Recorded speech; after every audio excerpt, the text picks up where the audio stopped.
हे it's रियू। सू जिंगवेन ने सपने में भी नहीं सोचा था कि जिस आदमी ने उसे हीलिंग सर्विस दी और उसकी कोमा में पड़ी मां को फिर से जिंदा कर दिया, वो असल में ये फैमिली का निकाला हुआ वारिस है। और उससे भी बड़ी हैरानी की बात तो ये थी कि वो शख्स उसका कॉलेज का जूनियर निकला। वो अपनी स्पोर्ट्स कार तेज भगाते हुए कॉलेज पहुंची ताकि अपने उस जूनियर को आमने सामने थैंक यू कह सके। उसी वक्त निंघाई यूनिवर्सिटी के प्रिंसिपल के केबिन में माहौल काफी गर्म था। प्रिंसिपल चिल्लाते हुए कह रहे थे, मैं इस मामले में बीच में बिल्कुल नहीं पड़ूंगा, वरना ये आग मुझ तक भी आएगी और मैं भी इस दलदल में फंस जाऊंगा। उनके सामने खड़ी वांग यिंग गुस्से और दुख से भरी थी। उसने कहा, बड़े पापा, वो लोग वाकई बहुत खतरनाक क्रिमिनल्स हैं। ये मो मेरी वजह से जेल गया है, मैं उसे इस हाल में मरते हुए नहीं छोड़ सकती। जब दोनों के बीच बहस बहुत बढ़ गई, तभी ऑफिस का दरवाजा जोर से खुला। सबकी नजरें गेट की तरफ गईं और सब सन्न रह गए। अंदर आने वाली कोई और नहीं, सू जिंगवेन थी। दूसरी तरफ पुलिस स्टेशन के अंदर यांग चुनशु पुलिस ऑफिसर वांग ले पर बुरी तरह बरस रही थी। स्कार और उसके गैंग को पकड़ने के लिए मैंने न जाने कब से उनका पीछा किया था और कितनी मुश्किल से सबूत जुटाए थे, और तुमने उन्हें इतनी आसानी से छोड़ दिया। तुम अपनी पावर का गलत इस्तेमाल कर रहे हो। पर वैंग ली बड़े आराम से अपनी कुर्सी पर बैठा रहा और बेफिक्री से बोला, इंस्पेक्टर यांग, बात करने से पहले सबूत ले आओ।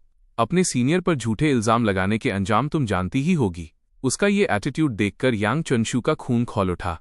उसने कहा, ये मत समझना कि मुझे तुम्हारे इन काले कारनामों के बारे में पता नहीं है। ये सुनते ही वैंग ली भी झटके से खड़ा हो गया और बोला, अच्छा तो फिर बताओ, क्या जानती हो तुम? अभी दोनों के बीच की टेंशन चरम पर पहुंची ही थी कि तभी ऑफिस का दरवाजा फिर से एक जोरदार लात के साथ खुला। अंदर आने वाले और कोई नहीं, सू जिंगवेन और वांग यिंग थे। वांग यिंग ने गुस्से में वांग ली की तरफ इशारा करते हुए चिल्लाकर कहा, तुम अभी के अभी ये मो को छोड़ दो। इन दोनों को आग बबूला देख वांग ली उन्हें बड़े गौर से देखने लगा। उसने सोचा कि ये फैमिली के उस बेदखल किए हुए लड़के की इतनी औकात तो नहीं है कि वो किसी बड़े बैकग्राउंड वाले लोगों को जानता हो। यही सोचकर उसने बड़े आराम से एक सिगरेट सुलगाई और बोला, तुम्हारा दोस्त लूटपाट और मारपीट के केस में फंसा है, उसे अभी नहीं छोड़ा जा सकता। ये सुनकर वैंग यिंग गुस्से से कांपने लगी। उसने पलटकर पूछा, और वो गुंडे, वो यहां क्यों नहीं है? तुमने उन्हें जाने दिया और ये मो को अंदर कर दिया। तुम कानून की धज्जियां उड़ा रहे हो। वांग ले ने ठंडे लहजे में उसकी तरफ उंगली उठाई और कहा, मुझे तुम्हें सफाई देने की कोई जरूरत नहीं है। अगर तुम लोग अभी मेरे ऑफिस से बाहर नहीं निकले तो मैं तुम्हें काम में बाधा डालने के जुर्म में लॉकअप में डाल दूंगा। पास खड़ी सू जिंगवेन ने ये सुनते ही अपना फोन पटाख से टेबल पर पटका और वहीं कुर्सी पर जमकर बैठ गई। उसने चुनौती देते हुए कहा, ठीक है, मैं भी देखती हूं कि तुम मुझे गिरफ्तार कैसे करते हो। वैंग ली ने फौरन अपने आदमियों को बुलाया और हंसते हुए बोला, अब मुझे शक है कि तुम दोनों भी उस डकैती में शामिल थे, इसलिए मैं तुम्हें ऑफिशियली अरेस्ट करता हूं। और यांग चुनशु, तुम पर मुजरिमों को बचाने का आरोप है, इसलिए तुम्हें सस्पेंड किया जाता है और तुम्हारी जांच होगी। अंदर आते पुलिसवालों को देखकर भी सू जिंगवेन के चेहरे पर रत्ती भर भी डर नहीं था। उसने तंज कसते हुए पूछा, इतनी आसानी से इल्जाम लगा रहे हो, क्या तुम्हारे चीफ गैंग को इस बारे में पता है? वैंग ली जोर जोर से हंसने लगा और बोला, मैडम, सरकारी अफसर पर झूठा इल्जाम लगाना आपको और भारी पड़ेगा। सू जिंगवेन भी मुस्कुराई और बोली, मैंने सुना है कि उन गुंडों ने इंस्पेक्टर वैंग को अच्छी खासी रिश्वत दी है, तो क्या ये मो का मामला भी मैं पैसों से सुलझा सकती हूं? वैंग ले वापस अपनी कुर्सी पर बैठा, सिगरेट का एक गहरा कश लिया और बड़े घमंड से बोला, पावर और पैसा हो तो सबको स्पेशल ट्रीटमेंट मिलता है, पर तुम्हारे उस दोस्त पर तो पहले ही जुर्म साबित हो चुका है। हाँ, और इसमें तुम दोनों भी शामिल हो। कहानी ये बनेगी कि तुम लोगों ने पुलिस पर हमला किया, इंस्पेक्टर यांग ने अपनी जान बचाने के लिए जवाबी कार्रवाई की और आखिर में तुम सब यहां मारे गए। उसकी इतनी खुली धमकी सुनकर वहां मौजूद हर कोई सन्न रह गया, लेकिन सू जिंगवेन के चेहरे पर कोई शिकन तक नहीं थी। उसने बस धीरे से कहा, जेंगजू, आपने सुना ना? जैसे ही उसकी बात खत्म हुई, मेज पर रखे फोन से एक आदमी की आवाज आई, हाँ, मैंने सब कुछ बहुत साफ साफ सुन लिया है। ये सुनते ही वांग ले के पसीने छूट गए। उसने कांपती आवाज में पूछा, जेंगजू? कौन गेंगजू? सू जिंगवेन ने उसे बड़ी हिकारत से देखा और बोली, क्या इस आवाज के लिए भी मुझे तुम्हारा इंट्रोडक्शन करवाना पड़ेगा? वैसे मेरा नाम सू जिंगवेन है, निंघाई की सू फैमिली वाली सू। कुछ देर बाद जेल की गलियों में हाई हील्स की टप-टप आवाज गूंजने लगी और मेरी कोठरी के दरवाजे पर आकर रुक गई। जैसे ही लोहे का दरवाजा खुला, दो खूबसूरत लड़कियां सामने खड़ी थीं। सू जिंगवेन ने अपना चश्मा उतारा और बड़े प्यार से बोली, ये मो क्लासमेट, बड़े दिनों बाद मिलना हुआ। एक औरत जो अपने छोटे भाई बहनों को पालने के लिए दिन में 3-3 शिफ्ट काम करती थी, आज उसके भाई बहन सूट बूट पहनकर कामयाब हो चुके हैं, लेकिन वो खुद बरसों की कड़ी मेहनत की वजह से अपनी खूबसूरती खो चुकी है और लोगों की नज़र में एक मामूली घरेलू औरत बनकर रह गई है। और तो और दिल तो तब टूट गया जब उसके अपने भाई ने सबके सामने उसका मजाक उड़ाते हुए कह दिया कि अब उसे कोई पूछने वाला नहीं है। भट्टी के अंदर जड़ी बूटियां धीरे धीरे आपस में मिलने लगीं और आखिरकार मेरी मेहनत रंग लाई। वो जुकीदान जिसका मुझे कब से इंतजार था बनकर तैयार हो गई। जैसे ही मैंने वो गोली निगली, हवा में तैर रही स्पिरिचुअल एनर्जी किसी जादुई खिंचाव की तरह मेरे शरीर में समाने लगी। और बस इसी के साथ मैंने कल्टीवेशन लेवल 2 का लेवल पार कर लिया। मेरी रफ्तार अब इतनी बढ़ चुकी थी कि मैं पलक झपकते ही अपनी जगह से गायब होकर सीधा दरवाजे पर पहुंच गया। दरअसल ये यूनिंगबू नाम की वो स्पेशल मूव थी जिसे सिर्फ लेवल 2 पर पहुंचने के बाद ही इस्तेमाल किया जा सकता है। इस हुनर को हासिल करने के बाद अब गोलियां भी मेरा बाल बांका नहीं कर सकती थीं। लेकिन इस चक्कर में जो क्वान से मिली सारी स्पिरिचुअल लिक्विड खत्म हो गई थी। अगर मुझे अपनी ताकत और बढ़ानी थी तो मुझे और ज्यादा एनर्जी और लिक्विड की जरूरत पड़ने वाली थी। जो क्वान के मुताबिक ल्यूशे टाउन में कीमती जड़ी बूटियां मिलने के काफी चांस थे, पर वो जगह बॉर्डर के बाहर थी। अगर मैं सीधे रास्ते से जाता तो सबकी नजरों में आ जाता, और गुपचुप ले जाने वाले एजेंट की फीस इतनी ज्यादा थी कि मेरे बैंक अकाउंट के उन मामूली 80 रुपयों से कुछ नहीं होने वाला था। जब मैं पैसों को लेकर सिर पकड़कर बैठा था, तभी टीवी पर एक ब्यूटी प्रोडक्ट का विज्ञापन आया। सुयून ब्यूटी इंजेक्शन, एक सुई और जवानी वापस, सिर्फ 1999 में, अब तक का सबसे सस्ता ऑफर। इसे देखकर मेरे दिमाग की बत्ती जली। दुनिया चाहे कोई भी हो, औरतें जवान दिखने के लिए कुछ भी कर सकती हैं। तो बस आने वाली ये पार्टी मेरे लिए फंड जमा करने का बेस्ट मौका होने वाली थी। वैसे करीब 5 घंटे पहले जेल से छूटने के बाद जब मैं सू जिंगवेन के साथ डिनर कर रहा था, तब मुझे पता चला कि वो तो निंघाई सिटी के सू युआन की बेटी है। अब समझ आया कि उसमें मुझे आजाद कराने की इतनी पावर कहाँ से आई। जेल से छुड़ाने के बाद डिनर के दौरान सू जिंगवेन ने मुझसे एक रिक्वेस्ट की थी। अपनी माँ के ठीक होने की खुशी में वो कल रात एक बहुत बड़ी पार्टी दे रही थी और वो चाहती थी कि मैं उसमें बतौर गेस्ट शामिल हूं। जैसे ही रात हुई, सू यूं बिल्डिंग का बैंक्वेट हॉल मेहमानों से खचाखच भर गया। मैं भी अपनी खास तौर पर बनाई हुई पिल लेकर सही टाइम पर पहुंच गया। इस पिल का नाम जू यान दान था।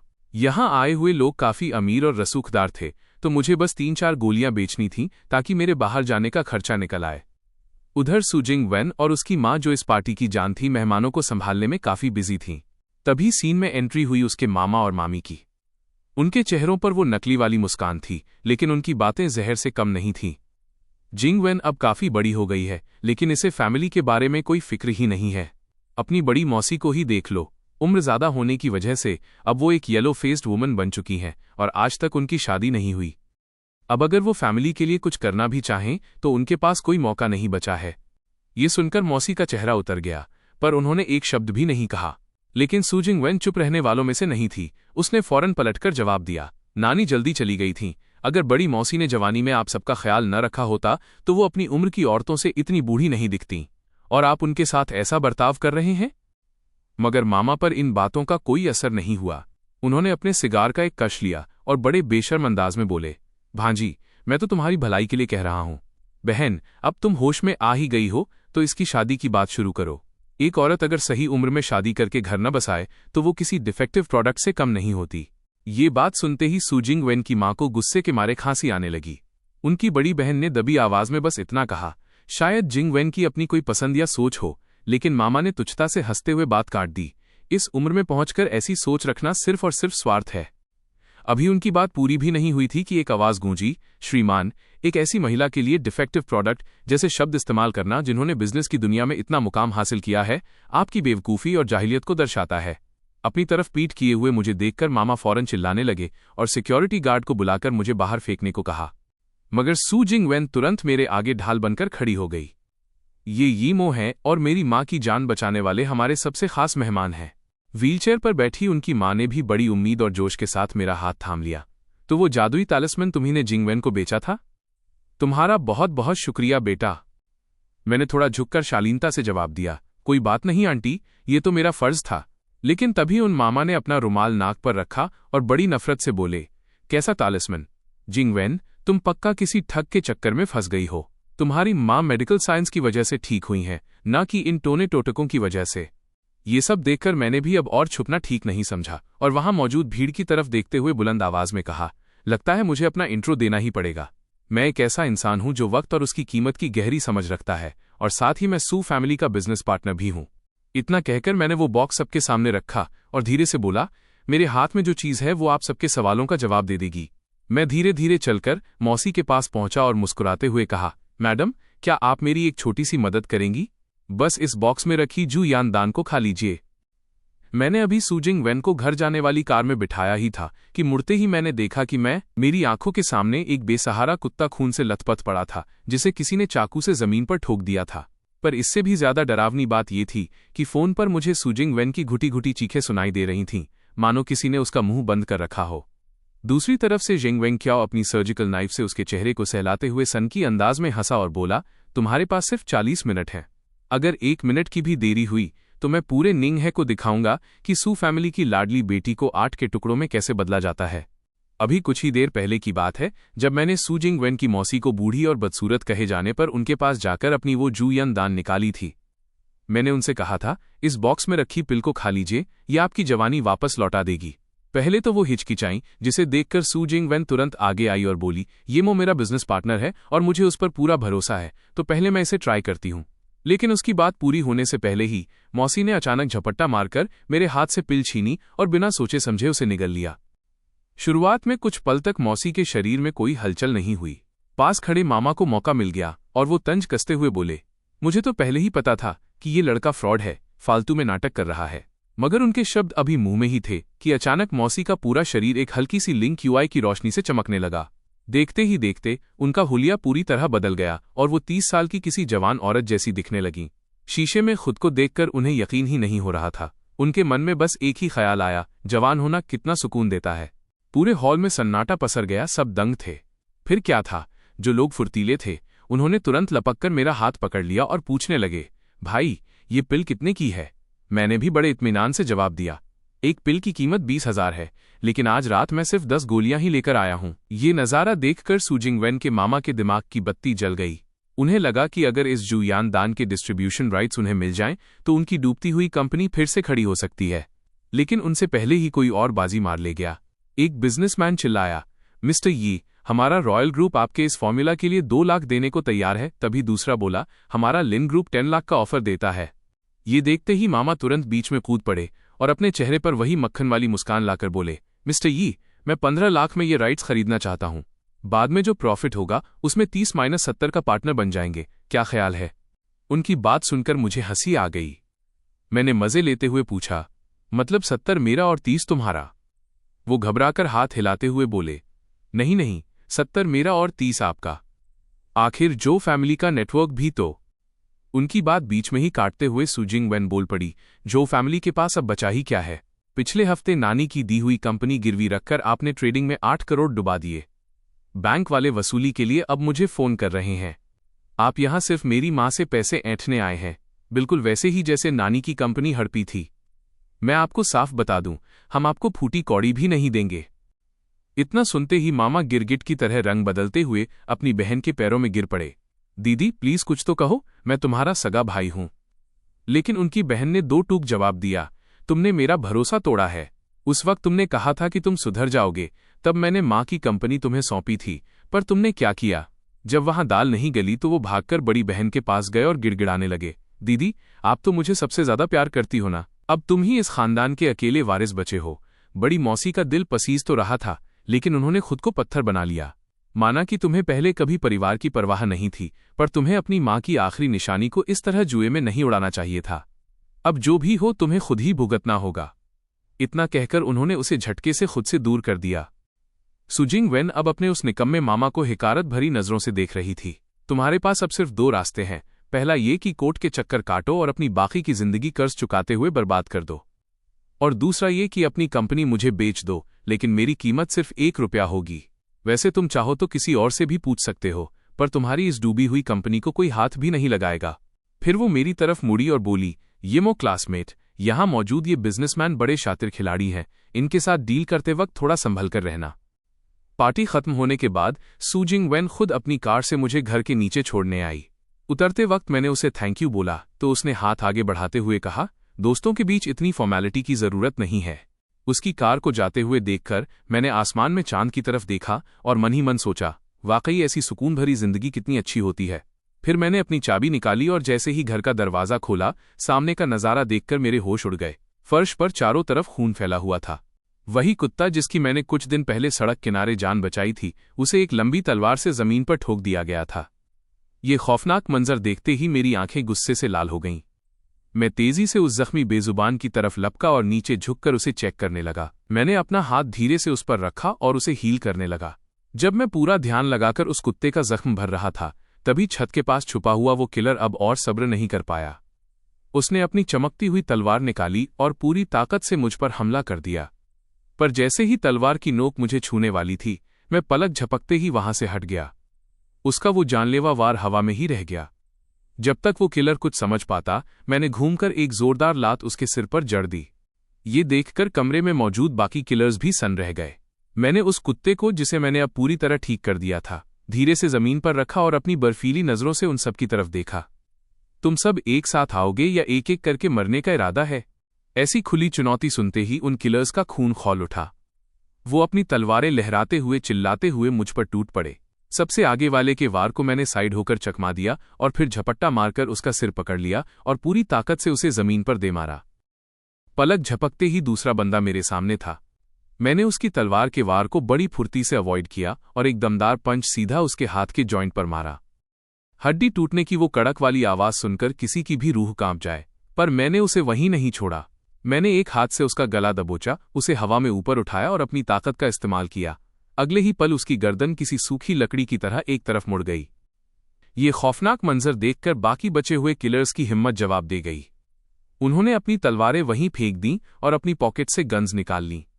बिना एक पल की देरी किए उन्होंने सीधा मुझ पर गोलियां चलानी शुरू कर दीं। पलक झपकते ही मैं उनके एकदम करीब पहुंच गया। वहीं दूसरी तरफ जेंग वेनक्याओ अपने लिए कोई ढंग का टूल ढूंढ रहा था। फाइनली उसने एक शार्प स्कैल्पेल उठाया और एक साइकोपाथ वाली स्माइल के साथ उस बंधी हुई लड़की को घूरने लगा। और वो टाइड अप लड़की कोई और नहीं बल्कि सू जिंगवेन थी, जो बस अभी कुछ देर पहले ही मुझे घर ड्रॉप करके गई थी।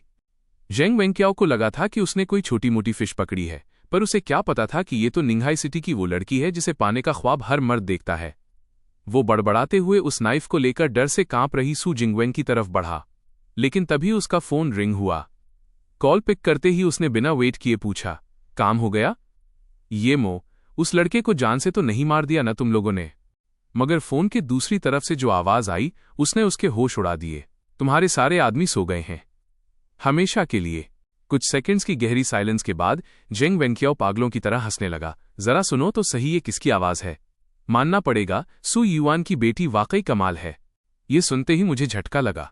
मैंने सपने में भी नहीं सोचा था कि सू जिंगवेन को उसने किडनैप कर लिया है।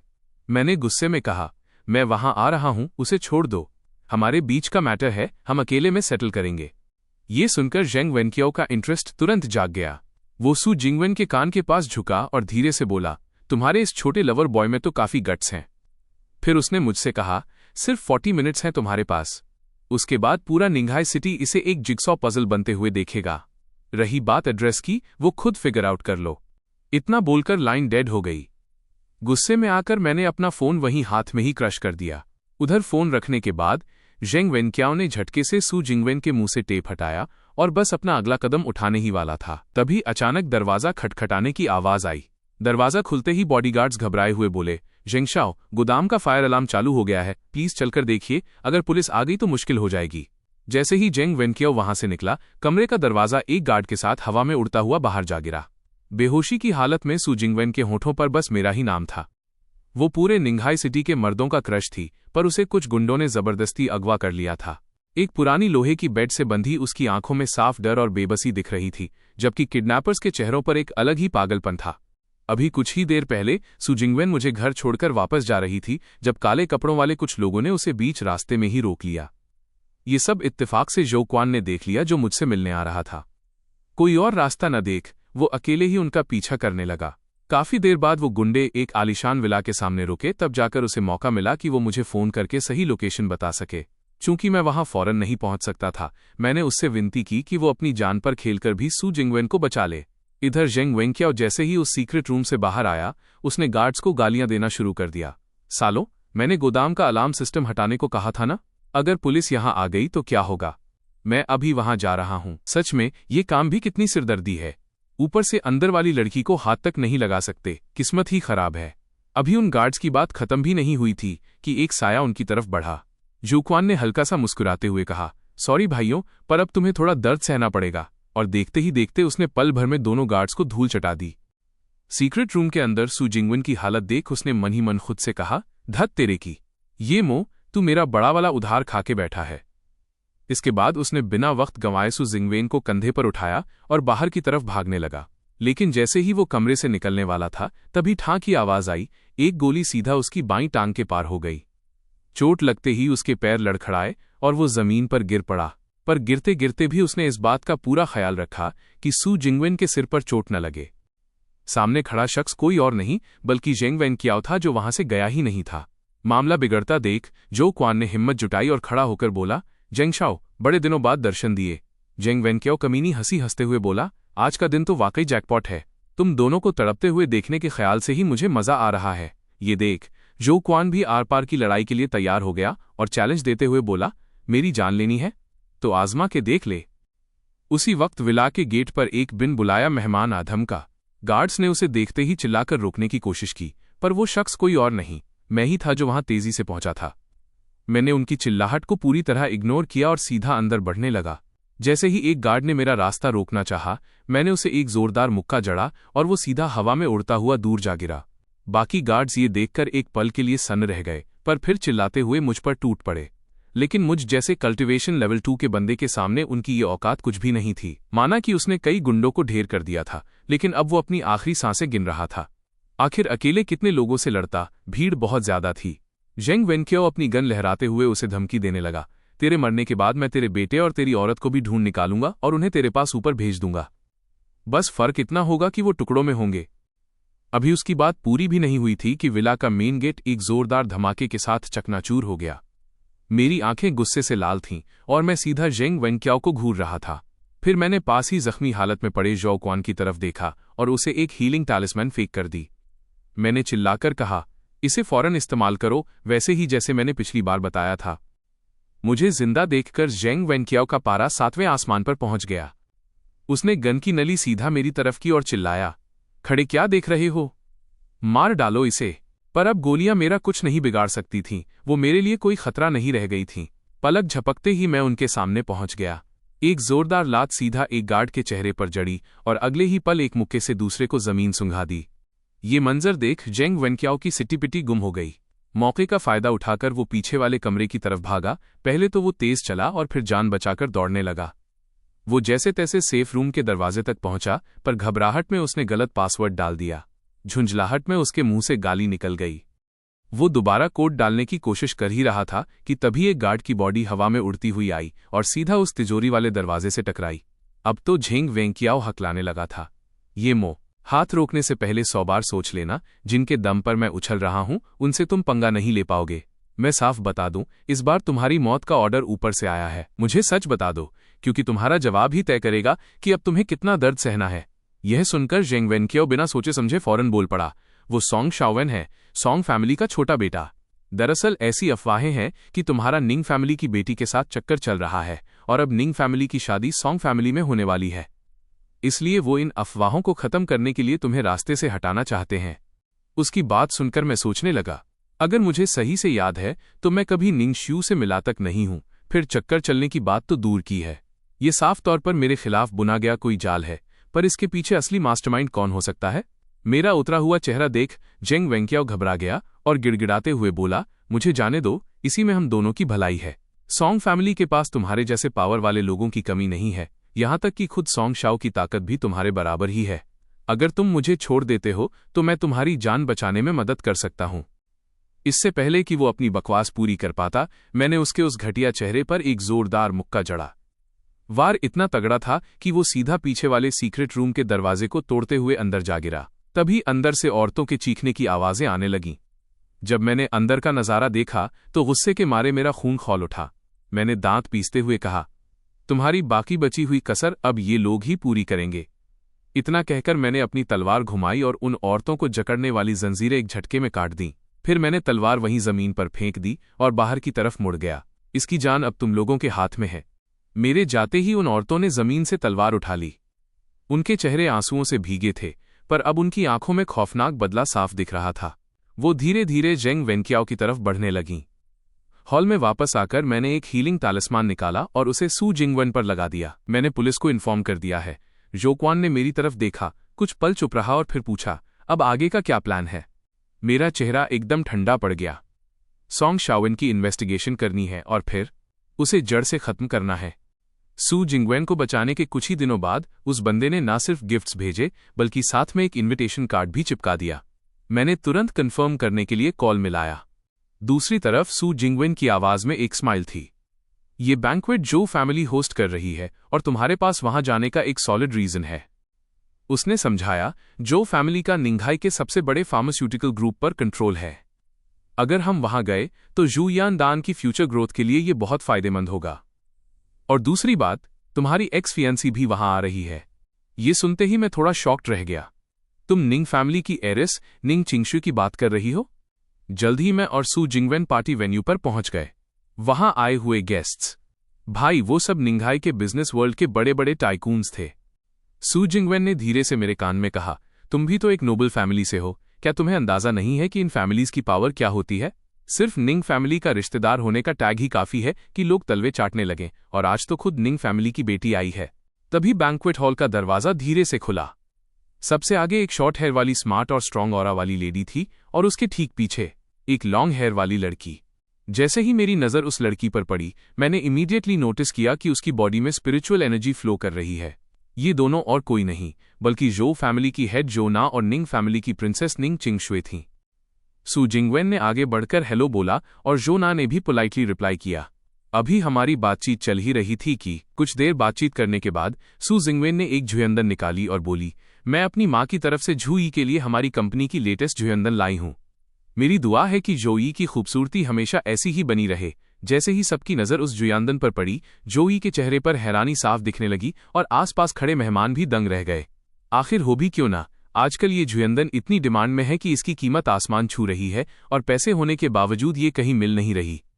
यहां तक कि पास खड़ी निंग चिंगशु भी बिना पलक झपकाए बस उस गोली को ही घूरती रह गई। जोई ने उसे हाथ में लेकर बड़े ध्यान से देखा और बोली, इसकी क्वालिटी तो लगभग एक लिंगडन जैसी है और इसे बनाने वाले की एल्केमी स्किल्स वाकई बहुत ऊंचे लेवल की होंगी। मैंने इस फील्ड के बड़े बड़े मास्टर्स को देखा है, पर समझ नहीं आ रहा कि ये नायाब चीज आखिर बनाई किसने है। तब सू जिंगवेन थोड़ा साइड हट गई और मेरी तरफ इशारा करते हुए बोली, जोई, ये पिल मेरे पार्टनर और मेरे बहुत अच्छे दोस्त ने खुद अपने हाथों से तैयार की है।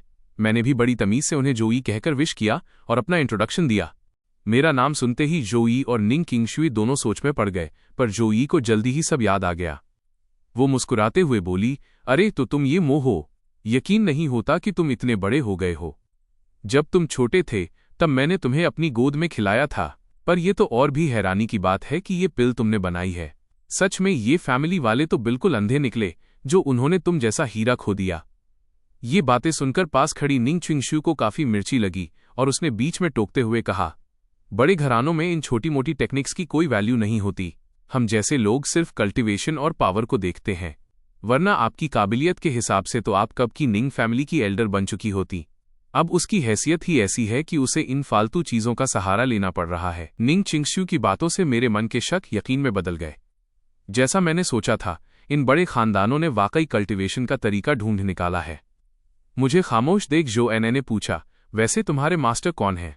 ये सुनते ही मेरी आंखों के सामने एक चेहरा घूम गया, पर मैंने तुरंत खुद को संभाला और मुस्कुराते हुए कहा, मेरा कोई मास्टर नहीं है, बस ऐसे ही शौक के लिए प्रैक्टिस कर लेता हूं। वैसे मुझे एक बात पूछनी थी। तभी मेरी बात काटते हुए एक आवाज आई, जोना, जन्मदिन मुबारक हो। चश्मा पहने एक नौजवान लड़का आराम से चलकर अंदर आया। उसे देख जोना मुस्कुराई और बोली, शाओविन तुम भी आ गए। उसका नाम सुनते ही मुझे झटका लगा। क्या यही सॉन्ग शाओविन है? वही बंदा जो पर्दे के पीछे से मेरी लाइफ बर्बाद करने पर तुला है। इधर शाओविन बड़े कॉन्फिडेंस के साथ बोला, जोने का बर्थडे हो और मैं ना आऊं, ऐसा कैसे हो सकता है? वरना चिंगशु तो मुझसे नाराज ही हो जाएगी। बात करते करते उसकी नजर पास खड़ी सू जिंगवेन पर पड़ी।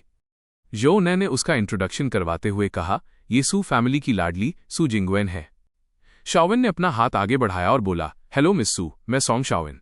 लेकिन इससे पहले कि वो उसका हाथ पकड़ पाता, मैंने झपटकर उसका हाथ थाम लिया और कहा, सॉन्ग शाओ, आपके चर्चे तो बहुत सुने हैं। मैं हूं येमो। मैंने ऐसा इसलिए किया क्योंकि जेंग वेनक्याओ ने बताया था कि सॉन्ग शाओविन एक कल्टिवेटर है। अक्सर कल्टिवेटर्स अपनी असली ताकत छिपाने के लिए स्पिरिचुअल एनर्जी के उतार चढ़ाव को दबा देते हैं, पर अपनी नसों में बहने वाली ऊर्जा को नहीं छिपा सकते। जैसे ही मेरी स्पिरिचुअल एनर्जी उसके शरीर के अंदर पहुंची, मैं ये पक्का कर सकता था कि वो कल्टिवेटर है या नहीं। लेकिन जैसे ही मेरी एनर्जी उसकी बॉडी में दाखिल हुई, जो मैंने देखा उसने मेरे होश उड़ा दिए। हैरानी की बात तो ये थी कि उसकी नसों में स्पिरिचुअल एनर्जी का नामो निशान तक नहीं था। इसका मतलब साफ था, सॉन्ग शाओवेन कोई कल्टिवेटर नहीं है। वैसे वो दुनिया की नज़रों में भले ही एक टॉप क्लास हैंडसम अमीर शहजादा बना फिरता हो, पर असल में वो हर रात अपनी ही एनर्जी के बैकलैश से तड़प रहा है। वजह बस इतनी थी कि उसे जल्दी लेवल अप करने का भूत सवार था, इसलिए उसने ऐसी कल्टिवेशन टेक्निक चुन ली जो उसके शरीर को सूट ही नहीं करती थी। उसके लिए ये तकनीक किसी मौत के फंदे से कम नहीं थी। अभी कुछ ही देर पहले जब मैंने सू जिंगवेन की तरफ बढ़ा, उसका हाथ पकड़ा था, तब मेरी एनर्जी किसी शांत बहती नदी की तरह उसके शरीर में दाखिल हुई। पर जैसे ही मैंने देखा कि उसकी मेरिडियंस में एनर्जी का कोई उतार चढ़ाव ही नहीं है, मैं दंग रह गया। शायद मैंने उसका हाथ जरूरत से ज्यादा जोर से दबा दिया था, इसलिए सॉन्ग शाओवेन ने झटके से अपना हाथ छुड़ाया और अपनी कलाई सहलाते हुए बड़े आराम से बोला, मिस्टर यी, आपसे मिलकर खुशी हुई।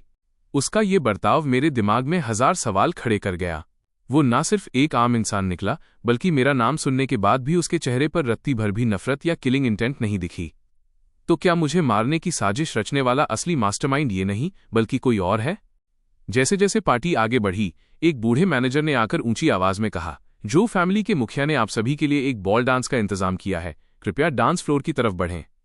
ये सुनते ही सब खड़े हुए और अपने अपने डांस पार्टनर ढूंढने लगे। जल्द ही पूरा हॉल म्यूजिक से गूंज उठा और लोग ताल पर झूमने लगे, पर मैं अभी भी उसी उलझन में डूबा हुआ था। हो सकता है कि ज़ेंग वेनक्याओ ने मुझसे झूठ बोला हो, पर आखिर उसका ऐसा करने का मकसद क्या हो सकता है? तभी सू जिंगवेन, फाइनली उसकी नज़र मुझ पर पड़ी। वो मेरी तरफ आने ही वाली थी कि तभी एक आदमी बड़ी उम्मीदों के साथ उसे डांस के लिए इनवाइट करने आ गया, लेकिन सू जिंगवेन ने उसे स्ट्रेट अप रिजेक्ट कर दिया। उस आदमी के दोस्त ने उसे धीरे से समझाया, भाई, वो सू फैमिली की बेटी है, कोई ऐरी गैरी नहीं जो हर किसी से बात करे। पिछले कुछ सालों में उसने न जाने कितने लड़कों को रिजेक्ट किया है, यहां तक कि फैंग फैमिली के बड़े बेटे को भी भाव नहीं दिया, और सुना है कि वो कभी भी खुद होकर किसी लड़के के पास नहीं जाती। लेकिन उसकी बात खत्म भी नहीं हुई थी कि एक शॉकिंग सीन हो गया। यहां तक कि निंग चिंगशू भी हैरान होकर देखने लगी। सू जिंगवेन तेजी से मेरे पास आई, अपना हाथ मेरी तरफ बढ़ाया और बड़े ही प्यार से बोली, क्या तुम मेरे साथ एक डांस करोगे? वहीं दूसरी तरफ बैंक्वेट हॉल के बाहर सॉन्ग शाओवेन अपनी गाड़ी के पास पहुंचा और सिक्योरिटी गार्ड्स को ऑर्डर दिया, कोई भी पास नहीं आएगा। गार्ड्स तुरंत वहां से हट गए, लेकिन थोड़ी दूर खड़े होकर गाड़ी की तरफ देखते हुए फुसफुसाने लगे। ये हर बार बाहर निकलते ही सबको ऐसे ही हटा देता है और अपने पर्सनल बॉडीगार्ड के साथ अकेले गाड़ी में घुस जाता है। पता नहीं अंदर क्या खिचड़ी पकती है। सुना है जो भी सॉन्ग शाओ का बॉडीगार्ड बनता है वो बाद में एकदम अजीब हो जाता है, इतना कि अपने घर वालों को भी नहीं पहचानता। अंदर सॉन्ग शाओवेन अपने बॉडीगार्ड के साथ बैठा था कि अगले ही सेकंड चटाक उसके गाल पर एक जोरदार तमाचा पड़ा। बेवकूफ कहीं के, तेरी हिम्मत कैसे हुई चिंगशू के सामने किसी और औरत का हाथ पकड़ने की? थप्पड़ खाकर सॉन्ग शाओवेन बस बार बार माफी मांगता रहा, उसकी जुबान से एक लफ्ज भी विरोध में नहीं निकला। उसके बगल में बैठे बॉडीगार्ड ने अपनी आंखें घुमाई, उसने बस अपनी उंगली में पहनी हुई रिंग को छुआ और उसमें से एक हल्की सी स्पिरिचुअल एनर्जी बाहर निकली। देखते ही देखते उसके चेहरे की मसल्स मूव करने लगीं और पलक झपकते ही वो पूरी तरह सॉन्ग शाओवेन जैसा दिखने लगा। उसका चेहरा बेहद ठंडा और भयानक था। उसने ठंडी आवाज में कहा, अगर तुम मेरे जरा सा भी किसी काम के न होते तो अब तक जिंदा नहीं बचते। अगर तुमसे ये छोटा सा काम भी ठीक से नहीं हुआ तो बस प्रे करना कि तुम्हारी मौत ज्यादा पेनफुल ना हो। असल में वही रियल सॉन्ग शाओवेन था। कुछ ही देर में उसने बिल्कुल वैसी ही ड्रेस पहन ली जैसी उसके फेक बॉडी डबल ने पहनी थी और कार से नीचे उतर गया। वहीं दूसरी तरफ उस फेक बॉडी को उसने बुरी तरह से रस्सियों से जकड़ दिया था। जैसे ही वो बैंक्वेट हॉल में एंटर हुआ, उसके चेहरे पर वही पुरानी सिग्नेचर स्माइल वापस आ गई, लेकिन उसकी नजरें सीधा डांस फ्लोर के सेंटर पर गईं जहां सू जिंगवेन और मैं डांस कर रहे थे। सू जिंगवेन का चेहरा हल्का सा लाल हो गया था और वो थोड़ी शर्मा रही थी। उसने धीरे से कहा, मैंने सोचा नहीं था कि तुम्हारे डांस मूव्स इतने अच्छे होंगे। खैर, ये एक पार्टी है तो हमें वैसा ही बिहेव करना चाहिए, तभी तो हम जो फैमिली को अपना प्रपोजल रेकमेंड कर पाएंगे। सच कहूं तो मुझे अंदर से थोड़ा ऑकवर्ड फील हो रहा था। शुक्र है कि ओरिजिनल होस्ट ने ये फैमिली में रहते हुए कुछ मैनर्स और स्किल्स सीखे थे। ऊपर से अब मेरी कल्टिवेशन लेवल 2 पर थी, जिस वजह से मेरी बॉडी कोऑर्डिनेशन काफी बढ़ गई थी, वरना आज तो पक्का मजाक बन जाता। पास खड़ी जोना ने मौका देखते ही निंग चिंगशू को टीज करना शुरू कर दिया, किसने सोचा था कि ये मो डांस में इतना एक्सपर्ट होगा? क्यों, तुम्हें पहले कभी पता नहीं चला क्या? निंग चिंगशू ने घमंड से अपना मुंह दूसरी तरफ मोड़ा और बोली, डांस करने से क्या हो जाएगा, आखिर है तो वो एक आम इंसान ही। उसकी इस बात ने जोने का इंटरेस्ट और बढ़ा दिया। वो मुस्कुराकर बोली, अच्छा, पर अभी तो तुम बिना पलकें झपकाए बस उसे ही घूरे जा रही थी। सोंग शाओन, क्या तुम सच में येमो को नहीं जानते? जू एनए ने सवाल किया। सोंग शाओन ने हल्की मुस्कुराहट के साथ जवाब दिया, बिल्कुल, मेरी और उसकी आज पहली मुलाकात है। ये सुनकर जोएने के चेहरे के हाव भाव थोड़े बदल गए और उसने संभलकर कहा, सोंग फैमिली की पहुंच और ताकत को देखते हुए क्या ये मुमकिन है कि उन्हें अपनी होने वाली पत्नी के बैकग्राउंड के बारे में कुछ पता न हो? सोंग शाओन हंसते हुए बोला, निंघाई तो जो फैमिली का इलाका है, यहां मैं अपनी मर्यादा लांघने की जुर्रत कैसे कर सकता हूं? जोउने ने रूखेपन से जवाब दिया, मुझे तुम जैसे बड़े परिवारों के तौर तरीकों में कोई इंटरेस्ट नहीं है, लेकिन ये मोह में अल्केमी का गजब का टैलेंट है और मैं इस हुनर को जिंदा रखने के लिए उसे एक बीज की तरह संजोना चाहती हूं। भविष्य में अगर उसे कोई परेशानी हुई तो मैं चुप नहीं बैठूंगी। ये सुनते ही सोंग शाओन का चेहरा गुस्से से तमतमा उठा। उसने मन ही मन सोचा, ये बुढ़िया मुझे धमकाने की हिम्मत कैसे कर सकती है? अगर निंग किंगशू का लिहाज ना होता तो अब तक इसे मजा चखा दिया होता। वहीं दूसरी तरफ निंग किंगशू मेहमानों की कानाफूसी सुनकर और भी ज्यादा चिड़चिड़ी हो रही थी। लोग गॉसिप कर रहे थे, सू जिंगवेन के साथ जो लड़का नाच रहा है वो ये मो है, जो बीजिंग की ये फैमिली का दामाद है। सुना है कभी उसकी सगाई निंग किंगशू से होने वाली थी। अब शायद वो निंग किंगशू और उसके परिवार के सहारे अपनी किस्मत पलटने की फिराक में है।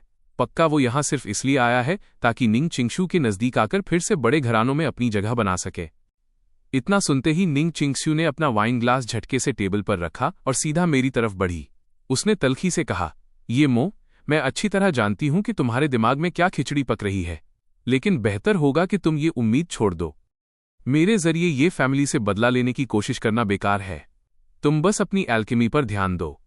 भले ही ये काम बहुत बड़ा ना हो, पर इतना तो है कि तुम्हारा गुजारा आराम से हो जाएगा। उसके अचानक इस तरह बरसने पर मैं तो बस हक्का बक्का रह गया कि आखिर माजरा क्या है। उसने अपने हाथ में मौजूद वाइन को एक घूंट में खत्म किया और कहा, अपना ख्याल रखना। निंग किंगशू जाने ही वाली थी कि उसके कदम रुक गए। मैंने उसकी तरफ देखते हुए एक एक शब्द साफ साफ कहा, तुम्हारे शरीर से ये जो स्पिरिचुअल एनर्जी बाहर निकल रही है, ये तुम जानबूझकर नहीं कर रही हो, है ना? असल में तुम अब इसे कंट्रोल नहीं कर पा रही हो। ये सुनते ही वो दंग रह गई और झटके से पीछे मुड़कर देखा। मैंने उसकी आंखों में आंखें डालकर कहा, तुम्हारी स्पिरिचुअल एनर्जी की कल्टीवेशन मेथड भले ही तेजी से एनर्जी सोखती है, पर यह तरीका खुद को मौत के मुंह में धकेलने जैसा है। सीधे शब्दों में कहूं तो तुम्हारा शरीर अब जवाब दे रहा है। वो निंग फैमिली की सबसे चमकती सितारा थी, लेकिन साथ ही वो अपने परिवार की तरफ से सोंग फैमिली को चढ़ाया जाने वाला एक बलि का बकरा भी थी। उन अदृश्य बेड़ियों को तोड़ने के लिए उसने निंग फैमिली की पुरानी किताबों में छिपी एक फॉरबिडन टेक्निक को चुना था। अपनी उम्र और लाइफ स्पैन की बलि देकर वो पावर हासिल कर रही थी और हर दिन उसे स्पिरिचुअल एनर्जी के बैकलैश से हड्डियों को तोड़ देने वाला दर्द सहना पड़ता था। वो अपनी बची कुची जिंदगी दांव पर लगाकर आज़ादी का जुआ खेल रही थी। मैंने फिर से जोर देते हुए कहा, तुम्हारी कल्टिवेशन की स्पीड तो अच्छी है, पर यह प्यास बुझाने के लिए जहर पीने जैसा है। सच तो ये है कि तुम्हारी बॉडी अब और बोझ नहीं उठा सकती। उसने मुझे ठंडी नजरों से घूरते हुए कहा, मैं तुम जैसे एक साधारण इंसान की बात पर यकीन क्यों करूं? मैंने बेपरवाही से अपने कंधे उचकाए और कहा, चाहो तो यकीन मत करो, आखिर आफत तुम पर है, मुझ पर नहीं। बस इतना याद रखना कि तुम्हारे पास अब ज्यादा वक्त नहीं बचा है। मुझे तुमसे एक काम है, तुम इसे एक डील समझ सकती हो। तुम्हें बस एक चीज सोंग शाओन तक पहुंचानी है। तभी हॉल में हमें जो एने ने रोक लिया। उसने मुस्कुराहट के साथ कहा, मुझे तुम्हारे जुयान पिल में काफी इंटरेस्ट है, क्या हम इस बारे में बात कर सकते हैं? रास्ते भर जो ना और सू जिंगवेन आपस में काफी हंसी मजाक करती रहीं। ये देखकर मैं सीधा मुद्दे पर आया और पूछा, जो फैमिली की हेड हमसे सिर्फ जुयान पिल के लिए तो नहीं मिलना चाहती थी, है ना? इस पर जोने ने बड़ी आत्मीयता से मुस्कुराते हुए कहा, रिश्ते के हिसाब से तो तुम्हें मुझे जो आंट कहना चाहिए। ये सुनकर मेरा चेहरा थोड़ा उतर गया और मैंने साफ कह दिया, अब मैं ये फैमिली का हिस्सा नहीं हूं। जोना ने एक ठंडी आह भरी और बोली, तुम और निंग किंगशू दोनों ही अपने परिवारों के मोहरे बनकर रह गए हो। अपने माता पिता को खोने के बाद चिंगशू की आज़ादी पर निंग फैमिली ने बेड़ियां डाल दी, यहां तक कि उसकी शादी का फैसला भी वही करते हैं। लेकिन अच्छी बात यह रही कि उसे निंग फैमिली के पीछे खड़े एक ताकतवर कबीले ने चुन लिया, जिससे उसे एक कल्टीवेटर बनने का मौका मिला। पर जब तक वो पूरी तरह से एक आम इंसान की सीमाओं को पार नहीं कर लेती, वो कभी निंग फैमिली के चंगुल से आज़ाद नहीं हो पाएगी। मैं समझ गया था कि सीमा पार करने का मतलब कल्टीवेशन के लेवल 3 पर पहुंचना था, क्योंकि लेवल 3 के बाद की दुनिया और ताकत बिल्कुल अलग होती है। जल्दी से लेवल 3 तक पहुंचने की चाह में क्विंगशू ने एक ऐसी पुरानी फॉरबिडन टेक्निक चुनी जिसे कोई छूने की हिम्मत नहीं करता। इसी वजह से उसकी सेहत गिरती जा रही है। वो असल में अपनी उम्र और लाइफ स्पैन के बदले अपनी पावर बढ़ा रही है। जब मैं इन सब बातों को सोच ही रहा था तभी झूना फिर से बोली, मैं काफी समय से QINGAQ का इलाज करने की कोशिश कर रही हूं, पर सब बेकार रहा। जैसे जिंगवेन की मां के केस में मेरी सारी कोशिशें फेल हो गई थीं, पर तुमने उन्हें बचा लिया। यहां तक कि जो जुयान पिल तुमने बनाया है उसे बनाना मेरे बस की बात भी नहीं है। तुम्हारी अल्केमी की समझ उन सभी मास्टर से कहीं ज्यादा है जिन्हें मैं आज तक जानती हूं। एसोसिएशन की प्रेसिडेंट होने के नाते उन्होंने अनगिनत लोगों को देखा था, लेकिन उनके जैसा इंसान भी मान रहा था कि वो ये मोह के आगे कहीं नहीं टिकते। हैरानी की बात यह थी कि उसे न सिर्फ अल्केमी आती थी बल्कि वो चार्म्स बनाना भी जानता था। क्या वो भी उन लेजेंडरी कल्टिवेटर्स में से एक था? जब मैंने कोई जवाब नहीं दिया तो जोने ने फिर से बात शुरू की, खैर, मुझे तुम्हारे जुयान पिल में अब भी काफी इंटरेस्ट है। मैं जो फैमिली के बिजनेस की तरफ से तुम्हारे साथ इस प्रोजेक्ट पर काम करना चाहती हूं। ये सुनकर सू जिंगवेन की खुशी का ठिकाना नहीं रहा। उसे पता था कि अगर जो आंट का साथ मिल गया तो उनके प्रॉफिट कम से कम 10 गुना बढ़ जाएंगे। झूना ने उसे प्यार से लालची बच्ची कहते हुए चिढ़ाया और फिर मेरी तरफ देखकर सीरियस होकर बोली, ये मो, मैं चाहती हूं कि अगर कभी मौका मिले तो तुम निंग QINGAQ की जान बचा लेना। वो बाहर से जैसी भी दिखे पर अंदर से वो बहुत ही भावुक और मासूम है। जब सालों पहले तुम्हारी सगाई टूटी थी तब उसने भी इसका काफी विरोध किया था। मैं समझ नहीं पा रहा था कि इस पर क्या रिएक्ट करूं। तभी सोंग शाओवेन अपनी वही बनावटी मुस्कान लिए हमारे पास आया। जो एने को विश करने के बाद वो सीधे मेरे सामने आकर खड़ा हो गया। उसने कहा, आज आपसे मिलकर बहुत अच्छा लगा। उम्मीद है जल्द ही दोबारा मुलाकात होगी। ये कहते हुए उसने अपना हाथ आगे बढ़ाया। जैसे ही मैंने उससे हाथ मिलाया मेरा दिल तेजी से धड़कने लगा। उसके शरीर के अंदर स्पिरिचुअल एनर्जी साफ महसूस हो रही थी। जब वो अपनी कार के पास पहुंचा तो सिक्योरिटी गार्ड ने बड़े सम्मान से बताया, सर, अभी अभी मिस निंग ने आपके लिए एक गिफ्ट भेजा है, वो आपकी कार की सीट पर रखा है। उसे उम्मीद नहीं थी कि बॉक्स के अंदर कागज की बनी एक तितली, पेपर बटरफ्लाई होगी। उसने बिना सोचे समझे वो बॉक्स अपने बॉडी डबल की तरफ फेंक दिया और फिर से अपनी उंगली की रिंग को घुमाया। देखते ही देखते उस अंगूठी से निकली स्पिरिचुअल एनर्जी उसके चारों तरफ एक घेरा बनाने लगी। मैं निंग चिंगशू के हाथों ही तुम्हारा काम तमाम करवाऊंगा। लेकिन उसे इस बात का जरा भी अंदाजा नहीं था कि वो कागज की तितली हल्की चमक छोड़ रही थी। दरअसल वो मेरा बनाया हुआ एक स्पेशल ट्रैकिंग चार्म था। उसके पीछे पीछे मैं एक बिल्डिंग की छत पर जा पहुंचा जो सोंग फैमिली की प्रॉपर्टी थी। अब बारी मेरे एक्शन में आने की थी। उधर जब निंग किंगशू ने देखा कि उसके इकलौते रिश्तेदार को किडनैप कर लिया गया है तो उसकी आंखों में खौफ उतर आया। उसके अंदर नफरत और गुस्से की लहर दौड़ गई, क्योंकि सामने खड़ा वो शख्स वही था जिससे कभी उसकी सगाई टूटी थी। दूसरी तरफ जोएने अपने घर पर 3 महीने बाद होने वाले कल्टिवेटर कॉन्फ्रेंस की तैयारियों में जुटी थी और कीमती जड़ी बूटियों, स्पिरिचुअल प्लांट्स को चेक कर रही थी।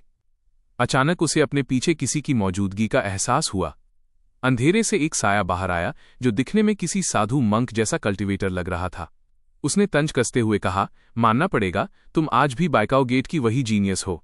भले ही गंभीर चोटों की वजह से तुम्हारी रैंक गिर गई है, पर तुम्हारी पकड़ने की शक्ति अभी भी वैसी ही है। सामने वाले को अपनी पहचान और ताकत के बारे में इतना कुछ पता देख जोएने थोड़ी घबरा गई। उसने कड़क आवाज में पूछा, तुम कौन हो और मेरे घर में इस तरह छुपकर घुसने का क्या मतलब है? उस साधु ने हाथ जोड़ते हुए कहा, जो, तुम्हारा मन भटक रहा है, कहीं तुम भागने का प्लान तो नहीं बना रही? उद्धरण चिन्ह। उसकी बात खत्म होते ही दूसरी तरफ से एक और मोटा साधु सामने आ गया। वो मुस्कुराते हुए बोला, शास्त्रों में कहा गया है कि शेर अगर खरगोश का शिकार भी करे तो उसे अपनी पूरी जान लगा देनी चाहिए। भले ही तुम्हारी ताकत अब पहले जैसी नहीं रही, पर रिस्क क्यों लेना? हम दोनों भाई मिलकर ही तुम्हारा काम तमाम करेंगे। जोएने ने सोचा भी नहीं था कि उस पर एक साथ 2-2 कल्टिवेटर्स हमला करेंगे। उसने खुद को शांत दिखाते हुए कहा, आज आप दोनों महानुभाव यहां, आखिर आप दोनों का यहां आने का मकसद क्या है?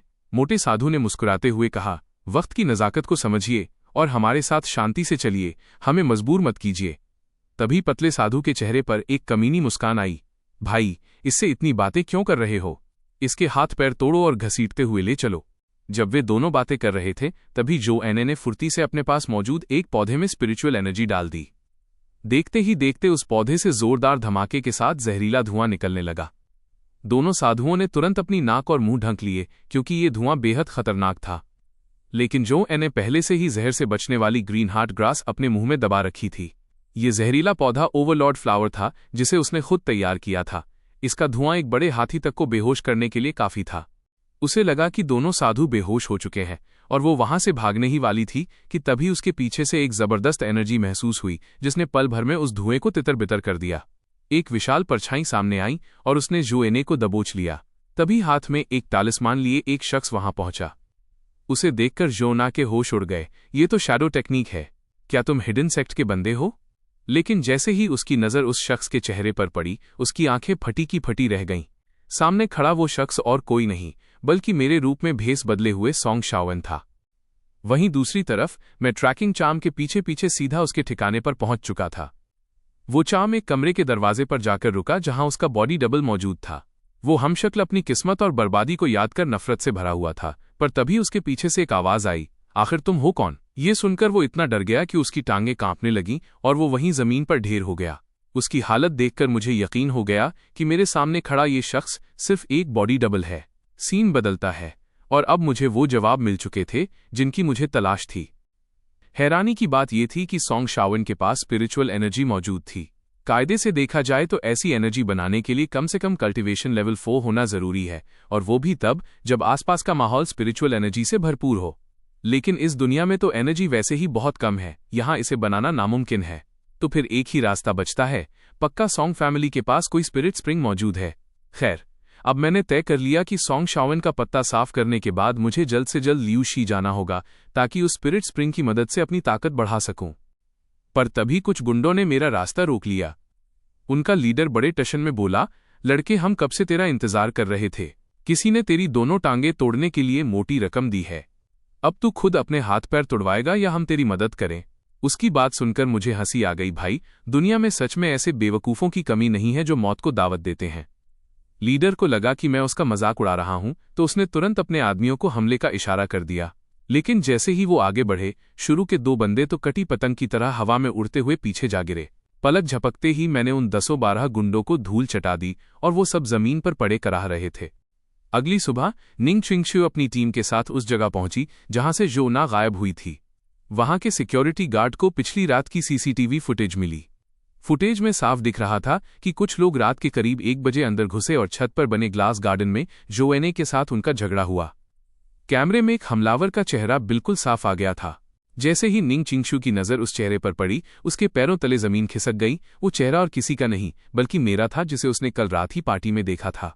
जल्द ही वो अपनी कार से सीधे मेरे ठिकाने पर पहुंच गई और उसकी आंखों में साफ नफरत दिख रही थी। जैसे ही उसने अहाते में कदम रखा, पट्टियों से लिपटे हुए एक आदमी ने उसका रास्ता रोक लिया। निंग चिंगशू का चेहरा गुस्से से तन गया। अब उसे पूरा यकीन हो चुका था कि उसकी छोटी आंटी पर हमला करने वाला शख्स मैं ही था। उसने कड़क आवाज में कहा, तुम ये मो के आदमी हो ना? मुझे उसके पास ले चलो। पट्टियों वाला वो आदमी बड़ी खातिरदारी दिखाते हुए उसे अंदर ले गया। उस वक्त मैं आराम से अपनी लेटी हुई कुर्सी इजी चेयर पर सुस्ता रहा था। निंग चिंगशू को वहां देखकर मैं थोड़ा हैरान हुआ, लेकिन मुझे देखते ही वो मुझ पर बरस पड़ी। उसने चिल्लाते हुए कहा, ये मो, मैं जानती हूं कि तुम एक साधारण इंसान हो, इसलिए मौका दे रही हूं। अपने आदमियों से कहो कि मेरी आंटी को सही सलामत छोड़ दें, तो मैं पुरानी बातें भूल जाऊंगी। मैं कुर्सी से उठ खड़ा हुआ और हैरानी से पूछा, तुम आखिर किस बारे में बात कर रही हो? जवाब में निंग चिंगशू ने उंगली से मेरे सीने की तरफ इशारा करते हुए पूछा, मेरी आंटी को किडनैप करके तुम आखिर चाहते क्या हो? अब मेरा चेहरा भी सख्त हो गया था। तुम्हारा मतलब है कि जो फैमिली की हेड किडनैप हो गई हैं और तुम्हें लगता है कि ये मैंने किया है? मेरी बात खत्म होते ही उसने अपना फोन निकाला और सीसीटीवी फुटेज सीधा मेरे चेहरे के सामने कर दी। मेरे सामने अनजान बनने का नाटक मत करो। ये देखो फुटेज, तुम्हारी सारी करतूत इसमें साफ साफ रिकॉर्ड हो चुकी है। फुटेज देखते ही मैं सारा माजरा समझ गया। किसी ने मेरा रूप धरकर जोएने को अगवा किया था और ये काम पक्का स्पिरिचुअल एनर्जी के इस्तेमाल से किया गया था। सोंग शाओवेन असल में मेरे और निंग चिंगशू के बीच दरार पैदा करना चाहता था। मेरी खामोशी देखकर उसका सब्र जवाब दे गया और उसने अपने हाथों में स्पिरिचुअल एनर्जी जमा करना शुरू कर दिया। उसने चेतावनी देते हुए कहा, अभी के अभी मेरी आंटी को वापस करो, वरना आज तुम्हें एक कल्टीवेटर की असली ताकत का अंदाजा हो जाएगा। मैंने शांति से उसकी ओर देखा और कहा, उस वक्त मैं तुम्हारे इलाके के आसपास भी नहीं था। मुझे पता है कि तुम मेरी बात पर यकीन नहीं करोगी, लेकिन सोंग शाओवेन के भेजे हुए ये लोग मेरी गवाही दे सकते हैं। निंग चिंगशू थोड़ा हैरान हुई और उसने पूछा, क्या ये लोग तुम्हारे आदमी नहीं हैं? ये सुनते ही मेरे पास खड़े उस आदमी ने तुरंत अपना फोन निकाला और बोला, कल रात सोंग शाओ ने हमें ये शाओ को चाय पर बुलाने के लिए भेजा था। ये देखिए सोंग शाओ के साथ मेरी चैट की हिस्ट्री। हम इस बात का सबूत हैं कि कल रात ये शाओ हमारे साथ ही थे। निंग चिंगशू ने फिर मेरी तरफ शक भरी नजरों से देखा, तो फिर सीसीटीवी में तुम्हारा चेहरा कैसे आया? इसका क्या जवाब है तुम्हारे पास? मैंने भी बिना देर किए वो वीडियो निकाला जो कल रात मैंने सॉन्ग शाओन के हमशक्ल का रिकॉर्ड किया था। वीडियो में वो कह रहा था, मेरा नाम सी एन है और मैं सॉन्ग शाओन का बॉडी डबल हूं। मैं अक्सर उसके आसपास की सिक्योरिटी चेक करता हूं। कल की पार्टी में भी उसकी जगह मैं ही गया था। वो अपनी उस रिंग की मदद से अपना चेहरा बदल लेता है और एक मामूली आदमी बनकर मेरे पीछे चलता है। जब उसे यकीन हो जाता है कि सब सेफ है, तभी वो अपने असली रूप में सामने आता है। वीडियो देखने के बाद निंग क्विंगशू को समझ आया कि सॉन्ग शाओन के पास चेहरा बदलने वाला कोई जादुई आर्टिफैक्ट है। मैंने उसकी आंखों में देखते हुए अपना अंदाजा बताया। उसका प्लान बड़ा सिंपल है। पहले मेरा रूप धरकर तुम्हारी आंटी को किडनैप करो, फिर मुझे रास्ते से हटा दो और सारा इल्जाम मेरे मरे हुए सिर पर मढ़ दो। इस तरह ना कोई गवाह बचेगा और न ही कोई सबूत। मेरी बात सुनते ही वो गुस्से से आग बबूला हो गई और तुरंत सॉन्ग शाओन से बदला लेने के लिए मुड़ी। मैंने फौरन उसे रोका। उसने चिढ़कर पीछे देखा और कहा, तो क्या मैं बस हाथ पर हाथ धरे बैठी रहूं? मैंने हाथ बांधते हुए एक ठंडी आह भरी और मुस्कुराकर कहा, जब उसने सारा प्लान तैयार कर ही लिया है तो क्यों ना हम उसी की चाल को उसी पर आजमाएं। हम बस नाटक करेंगे कि सब उसके प्लान के मुताबिक हो रहा है और फिर उसे खुद ही अपने जाल में फंसने देंगे। सॉन्ग शाओन के आदमियों ने मुझे एक अंधेरे और सुनसान कोर्टयार्ड में जकड़ रखा था। मुझे देखते ही उसके होठों पर एक कोल्ड स्माइल आ गई। क्यों भाई, कुछ दिन पहले पार्टी में तो बड़ा हीरो बन रहा था, अब वो एटीट्यूड कहाँ गया? तुझे तो शर्म आनी चाहिए। एक मामूली कीड़े जैसा होकर तूने मेरे सामने निंग क्विंगशू से बात करने की हिम्मत कैसे की? वो हिकारत से बोला, मेरी सबसे बड़ी गलती यही थी कि मैंने उस लूजर जेंग वेंकियाओ को ये काम सौंपा। उस बेवकूफ की वजह से तुझे कुछ दिन और जीने का मौका मिल गया। मैं बिना पलक झपकाए बस उसे घूरे जा रहा था। मैंने सीधा पूछा, आखिर तेरी मुझसे इतनी दुश्मनी क्यों है? तू मेरे पीछे हाथ धोकर क्यों पड़ा है? ये सुनते ही सॉन्ग शाओन का चेहरा गुस्से से एकदम ट्विस्ट हो गया। वो गुर्राया, क्योंकि तेरे जैसा बेकार इंसान निंग क्विंगशू का मंगेतर है। ये बात मेरे लिए किसी इंसल्ट से कम नहीं है, ये मेरी लाइफ का सबसे बड़ा दाग है। निंग क्विंगशू जैसी परफेक्ट औरत पर सिर्फ और सिर्फ मेरा हक है। इतना कहते ही उसकी बॉडी के चारों तरफ एक स्ट्रॉन्ग स्पिरिचुअल ऑरा फैल गया। देखते ही देखते उसके पीछे एक बहुत बड़ी और भयानक शैडो शेप लेने लगी। वो बड़े प्राइड के साथ मुझे देख रहा था। तुझे अभी मारना तो वेस्ट होगा। वो बुढ़िया जोना, भले ही उसकी पावर्स खत्म हो चुकी हैं, लेकिन उसकी बॉडी अभी भी एक रेयर लाइफ एनर्जी बॉडी है। बस एक बार मैं उसे अपनी इस शैडो को खिला दूं तो मैं पूरी तरह से कल्टीवेशन वर्ल्ड में कदम रख दूंगा। फिर मैं वही बन जाऊंगा जिसे तुम लोग गॉड कहते हो। उसकी बातें सुनकर मेरा कन्फ्यूजन और बढ़ गया। मैंने पूछा, तो फिर तू मुझे सीधे मार क्यों नहीं देता? सॉन्ग शाओन ने अपनी अंगूठी पर हाथ फेरा और एक ईविल स्माइल के साथ बोला, इस वक्त निंग क्विंगशू पागलों की तरह तुझे ढूंढ रही होगी, तुझे जान से मारने के लिए। जोएनए की किडनैपिंग वाली वो सीसीटीवी फुटेज मैंने जानबूझकर छोड़ी थी। आसान लफ्जों में कहूं तो दुनिया की नज़र में जोएनए को किडनैप करने वाला और उसे मारने वाला असली कातिल तू है। और ये कहते ही अचानक उसकी शक्ल बदलने लगी और अगले ही पल वो हूबहू में बन गया। ये तमाशा देखकर मुझे हंसी आ गई। मैंने अपने हाथों पर जरा सा जोर लगाया और रस्सियों को किसी धागे की तरह तोड़ दिया। फिर मैंने तिरछी नज़र से उसे देखा। मैंने अपनी गर्दन घुमाई और अपने पीछे खड़े उस आदमी से कहा जिसने मुझे पकड़ा हुआ था, तो अब तुमने सब कुछ अपने कानों से सुन लिया ना? तभी उस आदमी ने धीरे से अपना मास्क और टोपी उतारी और सामने कोई और नहीं बल्कि खुद निंग क्विंगशू खड़ी थी। ये देखते ही सॉन्ग शाओन के हाथ पांव फूल गए और वो घबराकर हड़बड़ाते हुए बोला, क्विंगशू रुको, मेरी बात सुनो, मैं सब एक्सप्लेन कर सकता हूं। तुम्हारी मौसी बिल्कुल सेफ है, मैं तो बस मजाक कर रहा था। लेकिन निंग क्विंगशू ने उसे सफाई देने का कोई मौका नहीं दिया। उसके शरीर से एक ठंडी और खतरनाक स्पिरिचुअल एनर्जी निकलने लगी। वो कड़क आवाज में बोली, मेरी मौसी को चुपचाप मेरे हवाले कर दो, वरना याद रखना, मैं और मेरा परिवार तुम्हारे सॉन्ग फैमिली की ईंट से ईंट बजा देंगे। सॉन्ग शाओन को अब समझ आ गया था कि उसका गंदा खेल खत्म हो चुका है और उसे बुरी तरह बेवकूफ बनाया गया है। उसकी झल्लाहट देखकर मुझे हंसी आ गई और मैंने चुटकी लेते हुए कहा, भाई ये सब तो तूने खुद अपने मुंह से कबूला है। अब इसमें किसी और की गलती नहीं है, बस तेरी किस्मत ही खराब थी। निंग क्विंगशू ने मेरी तरफ देखा और संजीदगी से कहा, अब तुम्हारा काम खत्म हुआ, तुम यहां से जा सकते हो। मैंने जो फैमिली के लोगों को खबर कर दी है। ये मामला अब तुम्हारे जैसे किसी ऑर्डिनरी इंसान के बस का नहीं है। सामने वाला बंदा कल्टीवेशन के पैंतरे जानता है। मेरे लिए उसकी ये चिंता देखकर सॉन्ग शाओन तो जैसे आग बबूला ही हो गया। उसने फौरन अपने साथ आए 2 भिक्षुओं मंक्स को हुक्म दिया कि मुझे वहीं के वहीं खत्म कर दें। लेकिन जैसे ही वो आगे बढ़े, निंग क्विंगशू ढाल बनकर मेरे सामने खड़ी हो गई, जिससे उन दोनों को पीछे हटना पड़ा। अब सॉन्ग शाओन अपने असली रंग पर उतर आया। उसने चेहरे पर एक काली मुस्कान लाते हुए धमकी दी। किंगशु, ये मत भूलो कि तुम्हारी मौसी जोना अभी भी मेरे कब्जे में है। मेरा बस एक फोन और उनका काम तमाम। अब तुम खुद तय कर लो, तुम्हें इस ये मो को बचाना है या अपनी मौसी को। इस धमकी ने उसे धर्म संकट में डाल दिया। उसे परेशान देख मैंने अपना फोन निकाला और बड़े इत्मीनान से कहा, फिक्र मत करो, जोएने को मैंने पहले ही बचा लिया है। ये सुनते ही सोंग शाओन के चेहरे का रंग उड़ गया और वो पागलों की तरह अपना फोन चेक करने लगा। निंग चिंगशू ने बड़ी हैरानी से मेरी तरफ देखा। उसने सपने में भी नहीं सोचा था कि मुझ जैसा एक मामूली दिखने वाला बंदा इतनी आसानी से उसकी मौसी को आजाद करा लेगा। दूसरी तरफ सच्चाई सामने आते ही सोंग शाओन का गुस्सा 7वें आसमान पर पहुंच गया और उसने अपने गुंडों को मुझ पर हमला करने का इशारा कर दिया। जैसे ही निंग चिंगशू मुझे बचाने के लिए आगे बढ़ी, अचानक गहरे बैंगनी रंग की परछाइयों ने उसके हाथ पैर जकड़ लिए। इसका फायदा उठाकर वो दोनों मंक्स उसे बाईपास करते हुए सीधे मेरी तरफ लपके, लेकिन उनकी बदकिस्मती थी कि मैं अपनी जगह से पलक झपकते ही गायब हो गया। अगले ही पल मैंने एक हाथ से पतले वाले मंक का सिर दबोच लिया और दूसरे ही पल मेरी लात मोटे वाले मंक के चेहरे पर जा लगी। सिर्फ एक मूव में उन दोनों का खेल खत्म हो गया।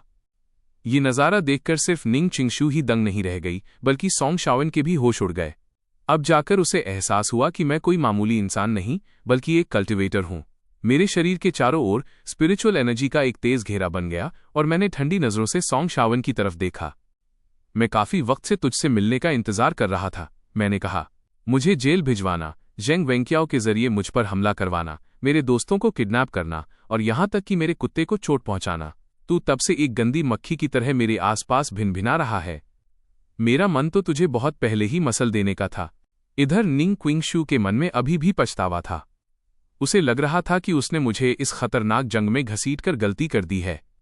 वो जोर से चिल्लाई, सोंग शाओन, इस सब में येमो का कोई लेना देना नहीं है। हमारे बीच जो भी है उसे हम खुद निपटेंगे। ये सुनकर सोंग शाओन गुस्से से पागल हो गया। उसे यकीन नहीं हो रहा था कि इस हालत में भी निंग चिंगशू मुझ जैसे लूजर को बचाने की कोशिश कर रही है। सोंग शाओन चिल्लाया और अपनी परछाई को कंट्रोल करते हुए सीधे मेरी तरफ लपका। ये देखकर निंग चिंगशू के होश उड़ गए। वो चिल्लाई कि मैं फौरन वहां से हट जाऊं, लेकिन अब बहुत देर हो चुकी थी। जहां मैं खड़ा था वहां एक जोरदार धमाका हुआ और धूल का गुबार छा गया। जब धुआं छटा तो नजारा देखकर निंग चिंगशू दंग रह गई। मुझे खरोंच तक नहीं आई थी। मैंने बस अपना पैर हल्के से जमीन पर पटका और मेरी स्पिरिचुअल एनर्जी ने उस हमलावर परछाई के परखच्चे उड़ा दिए। यहां तक कि जिसने उसे जकड़ रखा था वो परछाइयां भी धुआं बन गईं। यह देखकर सोंग शाओन सन्न रह गया। वो शिवशान यीजोंग फर्स्ट लेवल कल्टिवेटर था और उसका फुल पावर अटैक मुझ जैसे मामूली इंसान पर बेअसर रहा। मैंने उसकी तरफ एक टेढ़ी मुस्कान दी और मजाक उड़ाते हुए कहा, क्यों भाई, क्या तुझे सच में लगता है कि शिवशियान वीजोंग होना कोई बहुत बड़ी बात है? ये कहते ही मैंने अपनी शिवशियान अर्जोंग सेकंड लेवल की ताकत को पूरी तरह आजाद कर दिया। मेरे पास खड़ी निंग चिंगशू ने इसे सबसे करीब से महसूस किया। उसे समझ आ गया कि मेरी पावर तो सोंग शाओन से कहीं ज्यादा है। बिना एक पल गंवाए मैंने यूं यिंग बुरू क्लाउड शैडो मूवमेंट का इस्तेमाल किया और किसी भूत की तरह उसकी तरफ झपटा। मेरी एक किक पड़ते ही सोंग शाओन दूर जा गिरा और खून की उल्टियां करने लगा। लेकिन वो भी हार मानने वालों में से नहीं था। उसने अपनी सारी स्पिरिचुअल एनर्जी बाहर निकाली और उसके पीछे कई आंखों वाली एक खौफनाक परछाई उभर आईं। उस साये ने अपने 2 बड़े हाथ निकाले और मुझे ताली की तरह बीच में कुचलने की कोशिश की। मैंने अपनी बाहें फैलाकर बड़ी आसानी से उस वार को रोक लिया, लेकिन तभी उसने चालाकी दिखाई और अपना हाथ जमीन के अंदर घुसा दिया। अचानक मेरे पैरों के नीचे की मिट्टी दलदल की तरह नरम होने लगी और मैं धीरे धीरे अंदर धंसने लगा।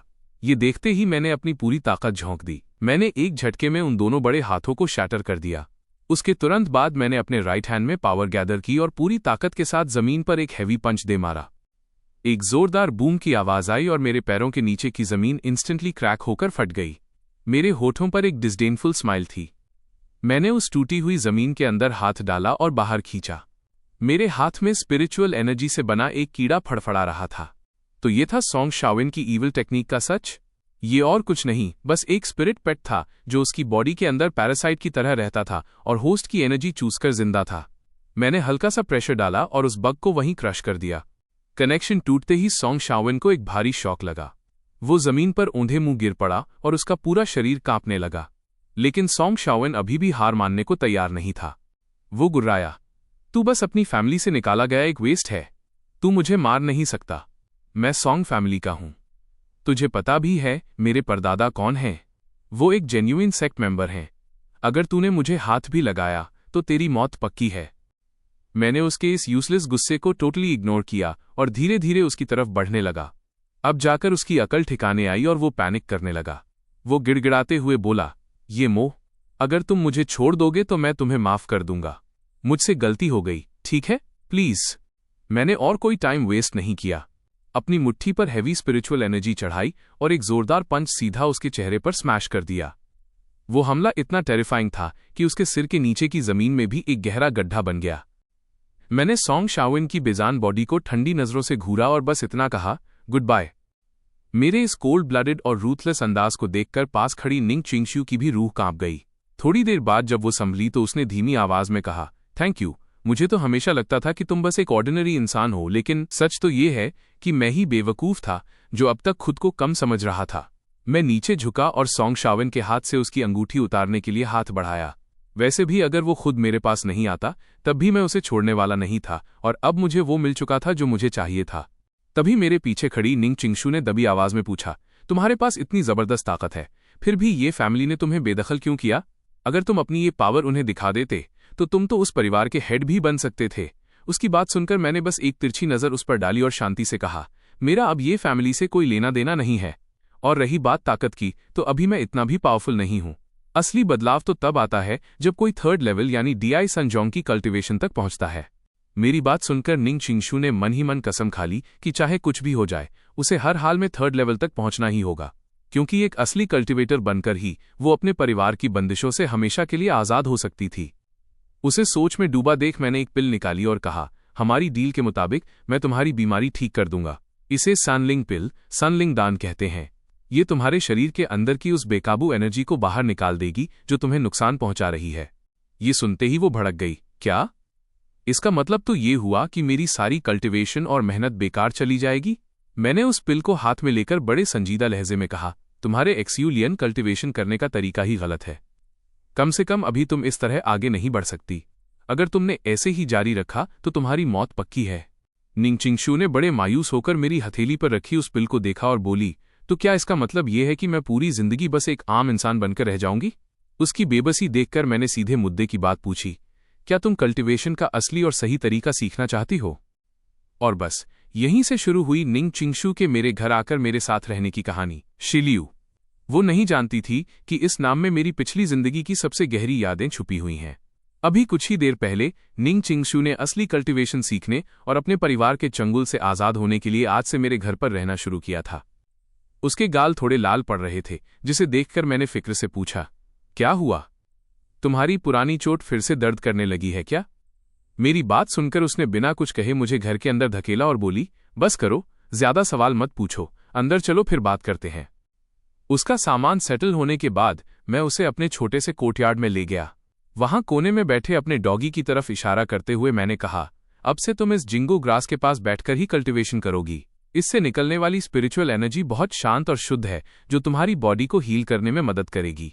मुझे देखते ही वो कुत्ता अपनी पूंछ हिलाने लगा।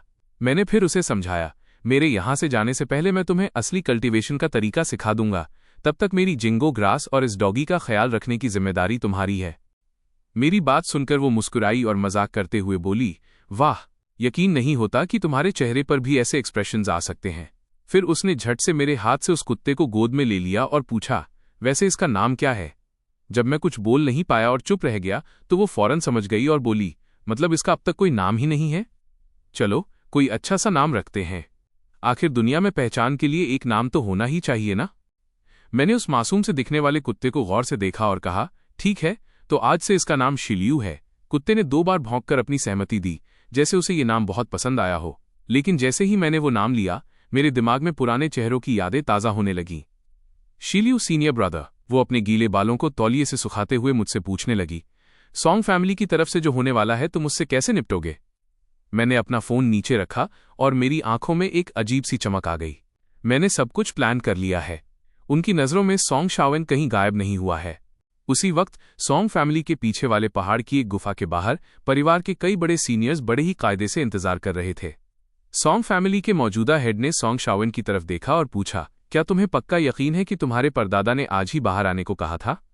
सॉन्ग शाओन थोड़ा नर्वस लग रहा था, क्योंकि उसे जो मैसेज मिला था उसमें यही लिखा था, तभी अचानक गुफा के दरवाजे से एक भारी आवाज आई और एक विशाल पंजा बाहर निकला। सफेद बालों और लंबी दाढ़ी वाले एक बुजुर्ग एक खूंखार शेर की पीठ पर सवार होकर बाहर आए और धीमी आवाज में बोले, 5 साल बीत गए। एक कल्टीवेटर के लिए तो वक्त जैसे पलक झपकते ही निकल जाता है। आप सबका शुक्रिया जो मुझ जैसे बूढ़े का इंतजार कर रहे थे। ये और कोई नहीं, सॉन्ग फैमिली के सबसे बुजुर्ग ओल्ड मास्टर थे। वहां मौजूद सभी लोगों ने झुककर उन्हें सलाम किया और एक सुर में कहा, बधाई हो। अब जब आप कल्टीवेशन के 3rd लेवल सीयू शियान डीआई संजोंग में पहुंच चुके हैं तो आप एक महान इमॉर्टल बन गए हैं। आपकी उम्र लंबी हो। यह सुनकर ओल्ड मास्टर काफी खुश हुए। शाओइन, तुम कह रहे थे कि तुम ये फैमिली के उस लड़के से निपट रहे हो, क्या हुआ उसका? ओल्ड मास्टर के सामने सॉन्ग शाओइन की सिट्टी पिट्टी गुम हो गई। उसने हड़बड़ाते हुए जवाब दिया, पर दादा, मैंने वो इरादा छोड़ दिया है। आखिर वो एक मामूली इंसान है, उसके पीछे पड़ने का कोई फायदा नहीं है। लेकिन इससे पहले कि वो अपनी बात पूरी करता, ओल्ड मास्टर ने उसे बीच में ही टोक दिया। सॉन्ग फैमिली का वारिस होकर तुम्हारे मुंह से हार मानना जैसा शब्द शोभा नहीं देता।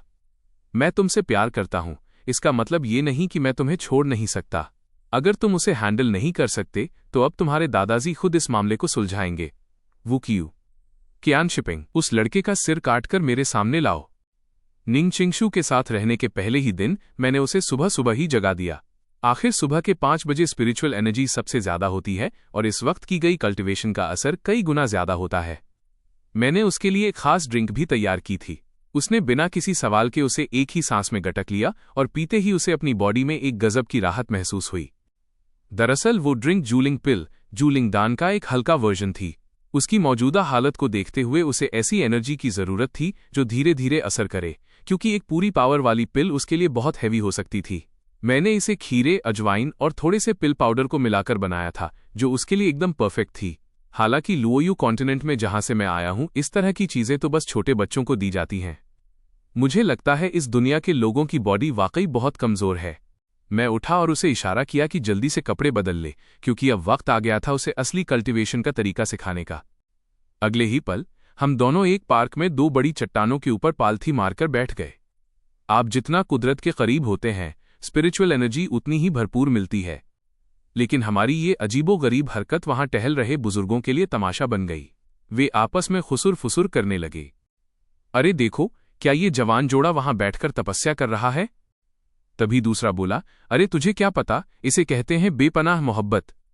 लड़का देखो अपनी गर्लफ्रेंड के पागलपन में कैसे साथ दे रहा है, पक्का इनका चक्कर बहुत गहरा है। आंखें बंद किए बैठी निंग चिंगशू के गाल ये सुनकर शर्म से लाल हो गए। वो मन ही मन सोच रही थी कि आखिर इन ताऊ ताइयों को ऐसा क्यों लग रहा है कि हमारे बीच कोई खिचड़ी पक रही है। जैसे ही उसकी धड़कनें तेज हुईं, मैंने तुरंत उसे टोकते हुए धीमी आवाज में कहा, शांत रहो और अपने आसपास की लिंक क्यूआई स्पिरिचुअल एनर्जी को महसूस करने की कोशिश करो। तुम्हारा पुराना तरीका गलत था, क्योंकि तुम जबरदस्ती सारी एनर्जी को सोख रही थी। इस वजह से तुम्हारे अंदर सिर्फ लिंक क्यूआई ही नहीं, बल्कि कुछ खतरनाक और बेकाबू एनर्जीज भी जमा हो गई हैं। आम लोग इन एनर्जीज को देख नहीं सकते, इसलिए वो इनका इस्तेमाल भी नहीं कर पाते। असल में ये शरीर का एक सेल्फ डिफेंस मैकेनिज्म होता है जिसे तुमने अनजाने में तोड़ दिया है। असली कल्टीवेशन का मतलब है एनर्जी को प्यूरिफाई करना, यानी सबसे शुद्ध और कोमल लिंक क्यूआई को निकालकर उससे अपने शरीर को पोषण देना। तुम लोग लिंक क्यूआई का सिर्फ 40% हिस्सा ही इस्तेमाल कर पाते हो, लेकिन मेरा तरीका तुम्हें इसका 100% इस्तेमाल करना सिखाएगा। मैंने आगे समझाते हुए कहा, लिंक क्यूआई को शरीर के अंदर लाने के लिए तुम्हें अपनी मेंटल पावर की जरूरत पड़ेगी। ये शक्ति तुम्हारे माथे के बीच में होती है, जिसे लिंक टाई कहते हैं। खुद को पूरी तरह खाली छोड़ दो, पहले महसूस करो और फिर उसे सही रास्ता दिखाओ। मेरी गाइडेंस में निंग चिंगशू ने धीरे धीरे खुद को शांत किया और आसपास की लिंक क्यूआई की लहरों को महसूस करने की कोशिश करने लगी। लेकिन शायद उसके मन में पुराने ख्यालात और बोझ बहुत ज्यादा थे। लाख कोशिशों के बाद भी उसे कुछ महसूस नहीं हो रहा था। जब वो हार मानने ही वाली थी, तभी मैंने अपना हाथ धीरे से उसके माथे ब्राउ पर रखा। जैसे ही मेरी लिंक क्यूआई उसके लिंक टाई में दाखिल हुई, उसका पूरा मन सिहर उठा। मैं उसके और करीब आया और धीरे से फुसफुसाया, अपनी आंखें बंद करो और मेरी मेंटल पावर की मदद से इसे दोबारा महसूस करने की कोशिश करो। हमारी इस नज़दीकी की वजह से निंग चिंगशू के गाल शर्म से एकदम लाल हो गए, पर उसने खुद को संभाला और फिर से अपनी आंखें बंद कर लीं। मैंने उसके माथे से अपनी उंगलियां हटाईं और कहा, आज के लिए बस इतना ही। कुछ समय तक तुम्हें बस इस लिंक क्यूआई स्पिरिचुअल एनर्जी को महसूस करने की प्रैक्टिस करनी होगी, उसके बाद ही तुम इसे सही दिशा दे पाओगी। तभी तुम शियू शियान यीजोंग फर्स्ट लेवल कल्टीवेटर की स्टेज तक पहुंच सकोगी। घर वापस आने के बाद भी निंग चिंगशू के दिमाग में बार बार वही पल घूम रहे थे जब हम एक दूसरे के इतने करीब थे। ये सोचकर उसका दिल तेजी से धड़कने लगा, जिससे वो थोड़ी असहज और चिड़चिड़ी भी हो रही थी। आखिर उसने तंग आकर खुद पर चिल्लाते हुए शोर मचाया ताकि उसका ध्यान भटक सके और वो खुद को शांत कर सके। आखिर उसके पास करने के लिए इससे कहीं ज्यादा जरूरी काम था। उसे जल्द से जल्द एक्स्यू शियन वीजोंग के लेवल को पार करना था। एक हफ्ता गुजर गया और मैं शेटू की भेजी हुई गाड़ी में बैठकर निकल पड़ा। पूरे एक हफ्ते की कड़ी मेहनत के बाद अब निंग चिंगशू लिंग क्यूआई को महसूस करने लगी थी। मैंने उसके लिए जो जूलिंग पिल्स, जूलिंग दान छोड़ी थीं, वो उसे शिव शियन यीजोंग तक पहुंचाने के लिए काफी थीं। पर मुझे अंदाजा भी नहीं था कि मेरे निकलते ही पीछे क्या होने वाला है। तो भाई लोग, आज का वीडियो बस यहीं तक। अगर आपको ये वीडियो पसंद आया, वीडियो को लाइक ठोक दो और चैनल को सब्सक्राइब कर लो।